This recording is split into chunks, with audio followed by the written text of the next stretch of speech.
Last time on Cover by Cover.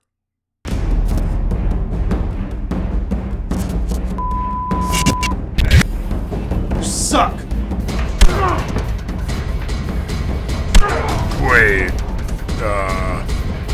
these are things that actually happened last season. You always got a I D! don't really know what to do here.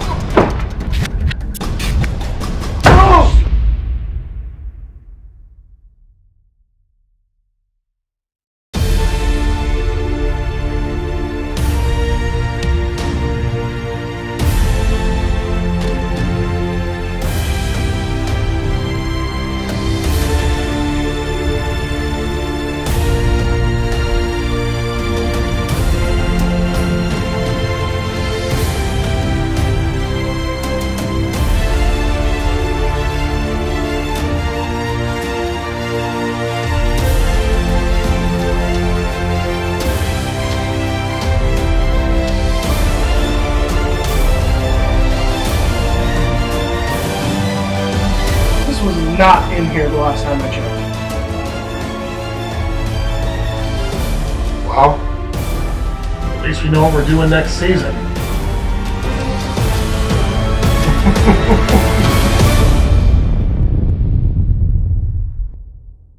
Oh, and now the story continues.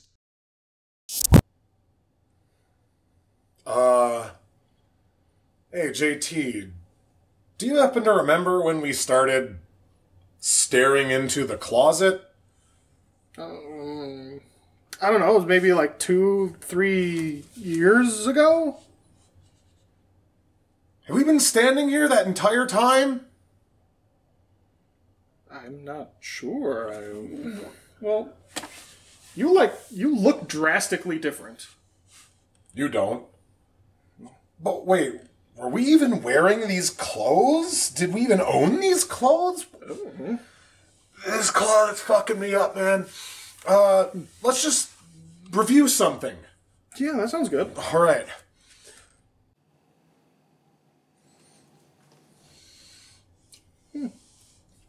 What do you think? It was on the top of the pile. Sure, all right.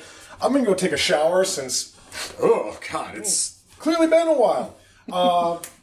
Just remember to completely revamp the review room between edits. Okay. Wait, what?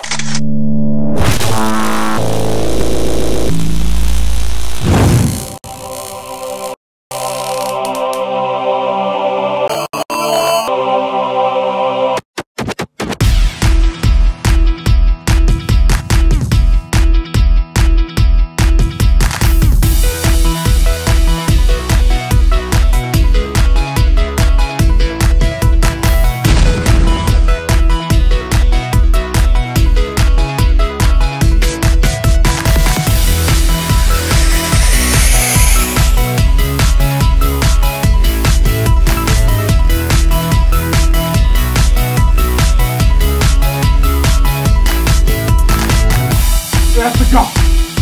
Time to save the world!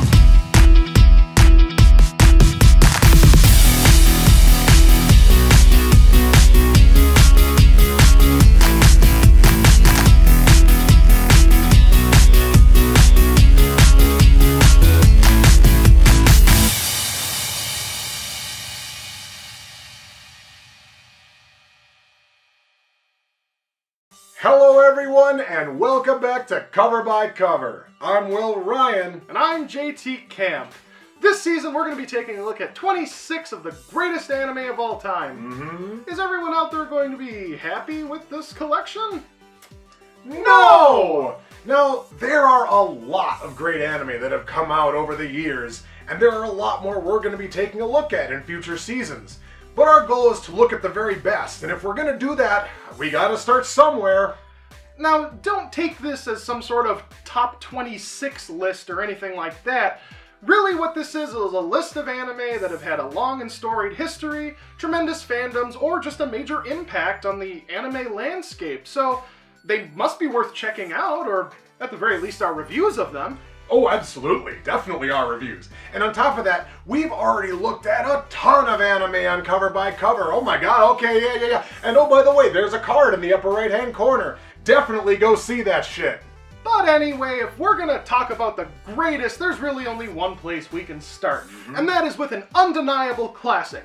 A series so monumental in its presence that it is still getting re-releases 18 years later. I'm talking, of course, about Yu-Gi-Oh! What? You know, Yu-Gi-Oh! That children's card game, little Kuribo shit. No. Oh. We're going to be taking a look at one of the most seminal entries in all of modern anime. I'm talking, of course, about Record of Lodoss War. Wait a minute. Isn't that show like as boring as drying paint? That's drying on your brain and giving you lead poisoning? Yes, it is. Oh. We're going to be taking a look at one of the most seminal entries in anime history. So, JT, let's dive right into Cowboy Bebop. Oh yeah! Cowboy Bebop is something we don't see anywhere near enough of these days. An original anime! Conceived in 1997, series director Shinichiro Watanabe was inspired by the equally important Lupin III franchise to craft a series as cool as humanly possible. In fact, his admiration for Lupin III was so deep that he actually based the appearances of the main cast of characters off of several from those movies, but don't worry, the borrowing stopped there. Shinichiro was so insistent about his vision for the show that he almost killed it to make sure his artistic integrity would stay intact. The project was initially funded by Bandai, yes, that Bandai, simply to sell toys. However, when they realized they had a legit auteur on their hands who didn't care about how many kids could run around their rooms with a flashing Bebop ship, they pulled out of the project, stranding it in development hell. Luckily, Bandai Visual, a separate company altogether, stepped in and rescued the show. Watanabe would frequently motivate his staff by telling them that Cowboy Bebop would be something memorable up to 3 decades later. The staff didn't take this miracle lightly and put an outlandish amount of effort into every single aspect of the show. Damn right. The animation staff went so far as to design every planet in the solar system with full detail to see what they could pull off, and this was before anyone drew a single cell of animation. In addition, master composer Yoko Kanno formed an entire jazz band, the Seatbelt, an international team of musicians from Japan, the US, and France, just to write the score for this series. Everybody threw everything they had into Bebop and did everything they could to make it one of the best of all time. After all, that was literally their goal! You done blabbing about music yet, douchey? Good! Let's get this trainer rolling. Ladies and gents, this is Cowboy Bebop. Sausage Smasher. What? We kick things off with a montage of events that quasi-launched this series, or they could be events that will happen at the end of the show. We're not entirely sure, but that's kind of a good thing. We shouldn't know exactly what we're seeing in a sequence like this. It's meant to hook us by asking questions. Following that, I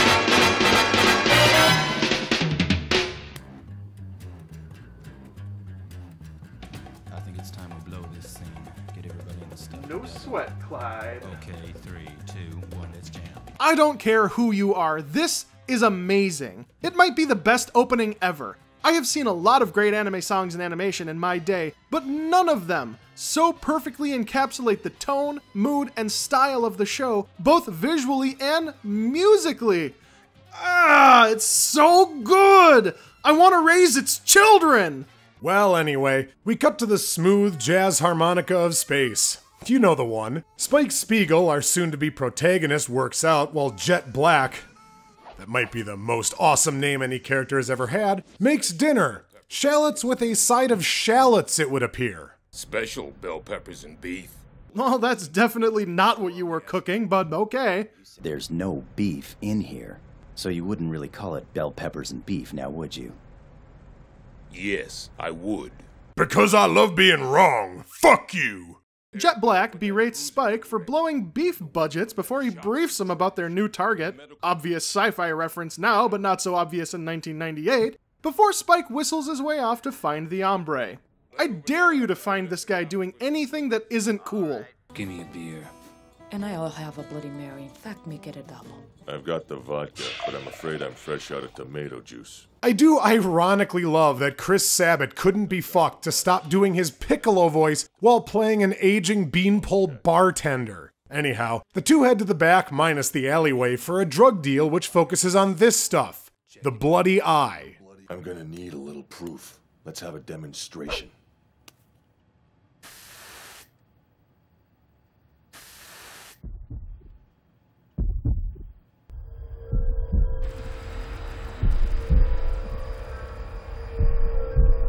I love the prospective advancements of future drugs, i.e. evolving into things no drug should ever be. We have the spike ball pills in Lane that would most definitely rend your esophagus, the eyedropper acid in Looper that would inevitably blind you, the slow-mo inhalers in Dread, and then this bloody eye shit that apparently sends you into a blind rage and turns you into the Flash. I'm fast as fuck, boy. Still fast as fuck, boy. I'm fast as fuck, boy! Well, people in Florida have done bath salts and eaten each other's faces off, so yeah. Spike heads to this guy who is either Inuit or Native American. Either way, someone somewhere is probably triggered. This is real mystic and all, but do you have anything to eat here? Wait, you didn't bring wampum? Get the fuck out. The bird will be hunted by this woman. And then death. I was killed once before. By a woman. You take women too lightly, my friend. On the contrary. Catch you later. Huh. You think he'd accept firewater as payment? Racist. Too bad. Jet interrogates survivors at the bar while Spike happens upon Asimov, balls deep in a case of the meat sweats. He's apparently oblivious to the guy because he was more concerned about getting his own balls deep by choosing to flirt with Asimov's pregnant girlfriend instead. Nice ship. Yeah, it's a blast from the past. I've had it for 10 years. It looks like it's been around. I'm actually a traveling performer. I can't tell when you're joking and when you're not. Okay, where are you from? Regardless of your answer, that accent is terrible. Then I'm sure we will be quite happy. I am Russian, Spanish, French, and Egyptian. Ever heard of an Egyptian accent before? No? Well, good luck finding it. Planning to escape to Mars, huh? Go ahead and run. How far do you think you'll get? Who are you? I'm just a guy who likes to smoke while he fuels up. That's safe, right? Unfortunately, Asimov strangles Spike before dropping him and taking off with his Belo-Russia-Spanic girlfriend. Shortly thereafter, Jet Black makes the scene just in time to explain the situation to Spike. When Asimov left his syndicate, he snuck some stuff out with him. Serious brew. This stuff's a total mind frag. Our boy took off with every drop, which made him rather unpopular. Seems Asimov's been pumping up by doing the stuff himself. It's called Bloody Eye. Okay, more blah blah blah about the same guy. No, shut up!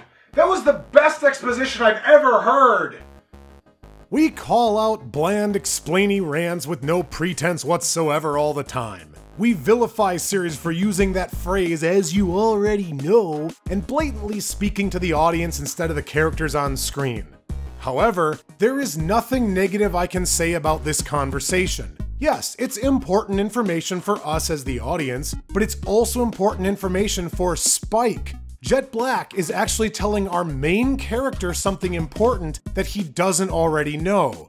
In addition, Jet knows these things because he interrogated the survivors at the bar. It took a few scant seconds to show him doing that, but it made all the difference. Instead of just spouting information he just knows somehow, we know that Jet conducted his own investigation and is now reporting the findings. Everything he's saying came from an established, organic place. It doesn't feel read off a page, it feels like something one character would legitimately say to another in this situation. It's legitimately the best, most perfectly woven in exposition I've ever seen. This show proves that it is entirely possible to deliver information to your audience in a way that feels natural and not forced. I guess it just depends on whether you're just trying to churn out another whatever, or trying to make the best anime of all time. Are you done yapping yet? No, I was going to talk about this exposition for another 6 hours. That's it, I'm out of here. Now, as you may already know... Is that what I think it is? Yeah, I grabbed it out of his pocket. The red-eyed coyote will appear in the Zona Norte at the far end of town. Ladies and gentlemen, Spike Spiegel. He gets all his information by accident.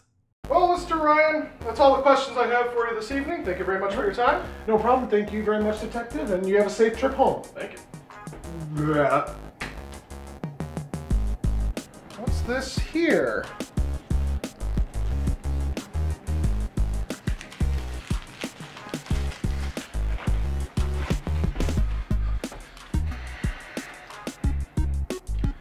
Aha! What do we have here? Looks like a full confession that you wrote, signed, and then ate. It's a good thing that I was in this neighborhood and happened to coincidentally be walking by so that I can stop and question you. Also, that you're a complete fucking idiot.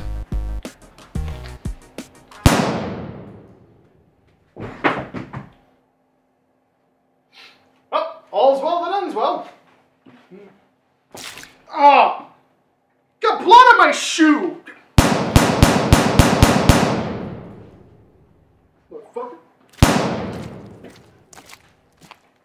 Spike acquires a giant sombrero and poncho just to troll Asimov and blast his bloody eye out of the sky. This, of course, leads to an awesome fight. The great thing about this too is that Spike's fighting ability was also set up. One of the first things we saw after the opening credits was Spike training in some sort of martial art. It was a quick shot, only 1 or 2 seconds, but it tells you that Spike takes it seriously. So when you see him whoop Asimov's ass here, it doesn't feel like he's really good at fighting because he's the main character, or because he just is. It further fleshes him out as someone who not only takes training seriously, but who is also a damn good fighter. Unfortunately, gun beats fist in this game as Spike gets completely overwhelmed. Jet Black bows up to bathe him before Asimov blashes an entire vial of booper drugs into his body. Wait, what? To improve his piloting ability? However, when Mercedes Petrovic, or whatever her never-said name is, realizes that she and Asimov can never truly escape this life, she mercy kills him and then gets shot to pieces by the space police in an absolutely beautiful, tragic sequence. Adios.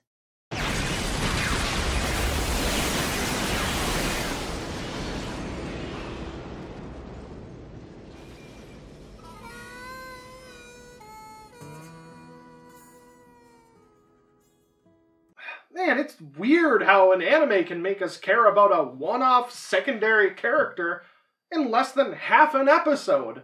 Most anime can't do that in 13. Yeah, they took this woman, some woman who, by the way, was very poorly voice acted, and almost made her feel like a real person. Again, in less than 15 minutes. The brilliance of the writing, visual direction, and sound design that come together to accomplish this cannot be understated. And this isn't exactly some mega innovative, never-told story or anything. These two are the prototypical bandits who basically want to pull one last job so they can escape their criminal lives and finally be happy. However, the twist on it is that Olga over here is the only one who really wants that anymore. Asimov has been warped into a murderous tyrant by this lifestyle past the point of being the man she loved anymore. The writers don't feel the need to come out and say this point blank. Instead, they create the lines for us to read between with every second of visual storytelling they can muster. And the best example of this is the final scene we've been building to all along. The most terrified this woman gets at any point is not in the threatening conversation she has with Spike, it's not during the multiple hails of gunfire, it's when she sees that Asimov has become something she doesn't want him to be, and there's no going back. She desperately cries out to stop him from killing Spike. She screams at him in anguish as he splashes so much drugs into his eyeball that he becomes a white-knuckled, growling mess. And finally, we only see her at peace just before death, having finally put Asimov out of his misery. It's a stark moment, a very real tragedy for villains in this story that no show could present any better, especially not in such a minute span of time. speaking of minute spans of time, our whole audience is now dead of boredom. What? But they still get to watch us review an entire second episode! Oh yeah, that's right! Let's get it started! No! I don't wanna! Why? Oh god.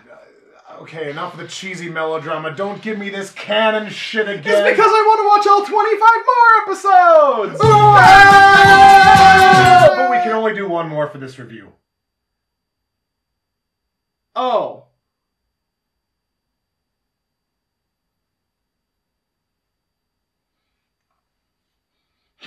We begin this episode with one bad mother. I said one bad mother. I am not doing a Shaft joke just because he's black, you fucking racist. What? I'm just talking about Abdul. Come on out. You can't run anymore. We'll shoot. It's all over, Abdul Hakim. Okay, that is not my real name and you know that. I'm tired of this racist bullshit. I said no! Come on, can't I be racist? Just a little? What? You're no fun. What? I do want to back up for just a moment and point out yet another brilliant detail about how this show handles all the times where it has to get information across in new, different ways. Oh my god, another exposition exegesis? Anyway, in most scenes like this, you'd have the character come out of the bathroom stall and be washing his hands when the henchmen come in to get him and then yell out his full name. But why would anyone do that? You can see him. You know it's him. In any real situation like that, someone would probably just call him by his first name, but it happens all the time where they call the person their full name just because we, the audience, need to hear it. In this scene, the gunmen cleverly ambush him when he's still in the stall, and under those circumstances, it's smart to use his full name to really get his attention. So, once again, we have information being handed to us in a way that doesn't distract from the scene at all. Turns out these writers are masters of detail. Masters of fucking flapping your jaws. We see that Abdul Hakim has not always been a black man, so I'm not racist. Not entirely sure that. After the heroes find out that he's had some plastic surgery done to be such a slick cat, he gets in an obligatory bar fight. Sorry there, bro. A little slip, you know. Hey, I said I was sorry, huh? Oh, you think you're too good to talk to me? Is that it? I'm sorry. Why are you mad? You bumped into this massive titan of a man, and he didn't backhand you through the wall. What more do you want? See? This is what happens when you find a stranger in the Alps. Some rando steals Hakim's case, and the chase is on. For everyone. This episode is absolutely nothing like the one that came before it. It's total chaos. You have these guys chasing after Hakim, Hakim chasing the case, and Spike chasing after everyone. However, before we can get that far... Head shop? What kind? The shady kind. Listen, bro, here's the deal. Hey JT, doesn't that guy sound kinda familiar? Yeah, kinda. I just can't place it. It's the Dude Bro Anime Podcast, yeah! Dude. Bro. Dude. Bro. Dude, have you talked to Chad recently? No, why? He end up in jail or something? No, he's doing... He's doing illegal gun trading now. Whoa, yeah, really? Yeah. Oh, bro. Anyway, we could, get in on that without dying or anything? Not you, dude. You're too stupid. Bro!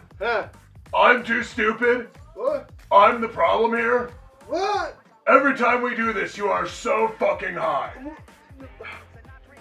Bruh, don't act like you didn't just smoke an entire bowl right before the show. What?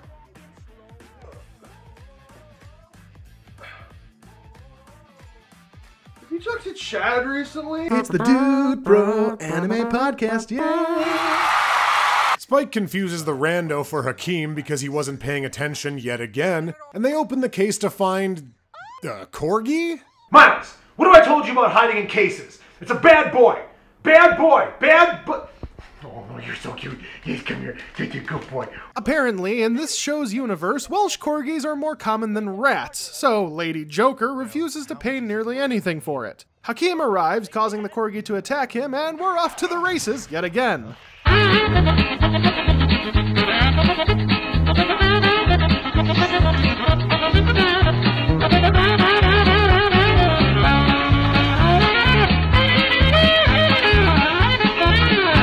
Sure, we could make this chase silly, and maybe it is, but it's also a lot of fun and it keeps us invested. Why are they chasing a corgi? What a weird-ass thing to do, especially when they're supposedly worthless. I'm intrigued because this is something I've genuinely never seen before, even when it's this wacky. Spike ends up with Doge, and Hakim gets crabs. His deal with his whatever falls through, and this leads to another awesome chase with Abdul-Jabbar jacking a car from some newlyweds and capturing the corgi with some magical good boy spray. I love everything about this. There's not really a whole lot to say other than that. The whole thing is just a blast. It's a different slice of the Cowboy Bebop pie that isn't anywhere near as stinging or heart-wrenching as the previous episode, but it has its own quality that fits in all the same. It also introduces the Big Shots TV series that announces new top-dollar bounties, which will come into play frequently throughout the rest of the series. It's what you call world building. Having bizarre sequences like this go down in a way that isn't so silly you roll your eyes or so serious that you roll your eyes makes you think that anything is possible right out of the gate. Finally, Poop Butt plops onto Spike's ship as the hurdy-gurdies careen off the highway to their untimely deaths. Wait, actually, they're totally okay. What? Anyway, the two find out that the Corgster is actually a top-secret classified intelligence project worth millions of dollars, but Jet insists on keeping him as Spike grimaces, and the episode ends. Well, I think most of you know what we're probably going to say here. More veiled bigotry, right? No. Why would you say that to me? Are you serious? You were We would continue watching! There's pretty much nothing I can criticize about this. Are there cliches? Here and there, but the show transcends them. Is it silly at times? Yes, but not in a way that tries too hard or feels out of place. In fact, the writing team was very wary of introducing comedy into the show and spent far more time on those episodes than any others in order to get them just right. And it shows. As for the sound design, when you have one of the most talented Japanese composers working on the score, who can complain about the music? It's all so pitch perfect and always fits the situation to the point where you don't really notice it. It doesn't draw too much attention to itself, but the show definitely couldn't function properly without it, which is exactly as it should be. The art and animation are a cut above the majority of anime before and after the time. It is not an exaggeration at all to say that they were giving their all to make this a bona fide classic. As for me, I usually don't have any affinity for episodic shows. In fact, I frequently will stop watching something if I find out that there isn't a consistent greater story arc. However, the opening montage of the first episode of Cowboy Bebop does hint at something grander, and I'm more than happy to wait for it when I get adventures like these time after time. You could say Cowboy Bebop has a definitive it factor. It doesn't feel like anything else, not even its contemporaries like Outlaw Star or Trigun, even though those stories have a very similar base premise. It is an enigma all its own, and one I am beyond overjoyed to recommend. Basically what we're saying is, if you don't like it, you're wrong! Right, Will? Yes! Good! Well, that's gonna do it for today on Cover by Cover. Once again, I'm Will Ryan. And I'm JT Kamp, reminding you at home, all black people are Shaft. It's an undeniable fact. Right, Will? No! Again!